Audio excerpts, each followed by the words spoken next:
My name is Karolyn Belcher. I'm the Chief Academic Officer of Charleston County Public Schools. I was a charter school principal for 5 years in Central Harlem. And then for many years, I was also an executive at TNTP, which is a spinoff actually in the early days of Teach for America.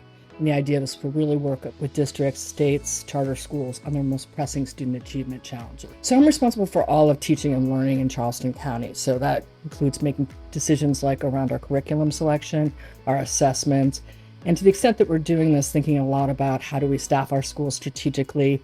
And I think the 2 years of COVID have taken their toll, both on the mental health of our students as well as of the adults. We're just not as resilient as we typically would be.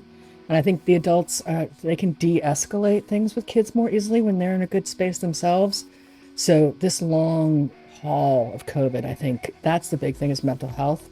I think we're very fortunate in Charleston County because we were open for students almost all of last year for in-person instruction. We did the best we could to play defense against COVID, and we could actually use these resources in a very different way than I think a lot of similar school districts across the country, and really reinvest in the kids that most need it.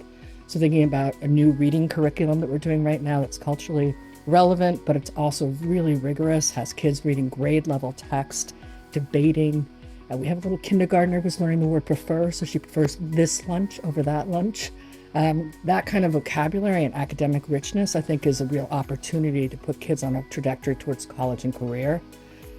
We just have to get through the long haul that COVID has been. And I also think that the community is very invested in public schools here in Charleston County. And there's an opportunity with ESSER funding to leverage our community partners to support kids outside of school in a way that we really need.